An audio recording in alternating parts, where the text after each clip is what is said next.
All right, how's everybody doing? This is the Comic Samurai. I want to welcome you to my next video. And tonight we're going to be looking at my favorite comic book covers that feature a crucifixion. So let's go ahead and jump right in.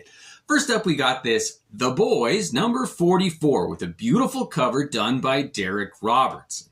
And he and Garth Ennis, the writer, always tried to poke the bear and push the envelope. And in this case, they're making fun of a little bit of the Catholic dogma here, replacing the Christ figure with a superhero here.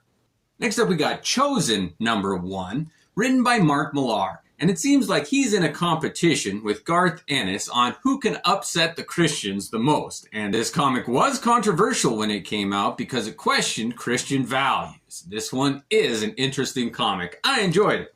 Next up, we got Cross number 9, again written by Garth Ennis, but this time with art done by Jason Burrows. And I love when those two team up, and this series really did try some new things that I hadn't seen before, and it was disturbing at times. And this image of a priest crucified in a church with those stained glass windows behind him really is a haunting image.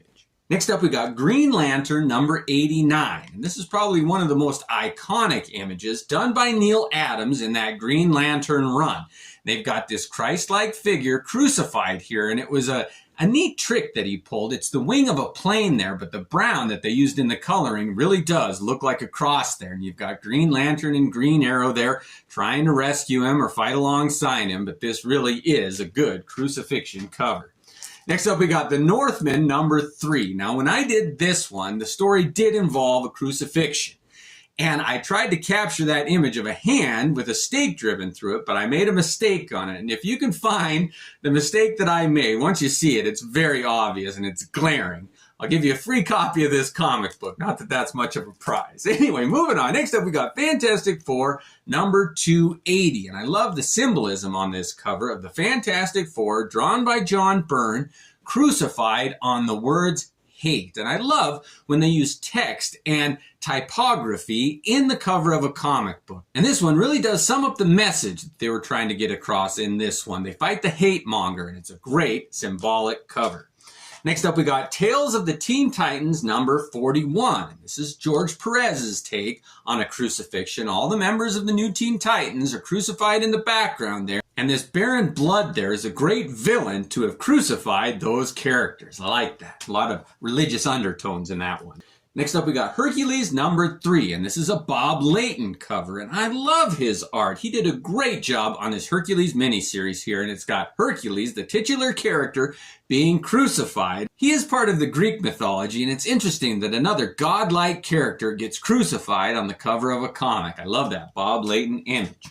Next up, we got Threshold number 28. And this is another Jason Burrows cover here. And we've got a character crucified upside down on like an operating table there. And you've got all kinds of wires and things coming out of him. And I love when it's an upside down image, flipping it. So you get to see it in both versions here. But part of the draw on this cover was the colors. I love that beautiful blue here. And this Threshold really was an underrated series done by Avatar Comics. Next up, we got Animal Man number 5 with the Brian Boland cover here.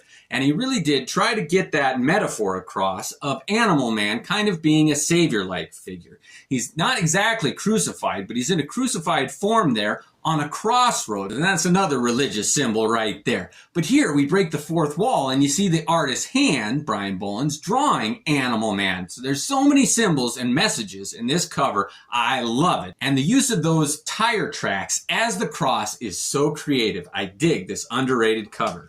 Next up, we got Uncanny Avengers number 11 with the John Cassaday cover, and Wolverine is getting crucified on the cover here. And I love the symmetry of it, that black and white, the lack of color makes you focus on Wolverine there. Marvel Comics loves to use Wolverine as a savior type figure, and in this one, they've got him crucified there front and center. All right, I always save the best for last, and of course, next up is the Uncanny X-Men number 251 with this iconic Mark Silvestri cover that features Wolverine crucified on an X. So many symbols here with the X-Men and Wolverine being the savior of them. The coloring, the purple, the green, the atmosphere, the skulls, the hills of Golgotha, the coloring. Oh, everything on this cover points to it being an instant classic. And I think Mark Silvestri knew that he was drawing one of the greatest X-Men covers of all time. Well, those were my Crucifixion covers. Let me know which ones I forgot and what your favorites were. But thanks for joining me and have a great night.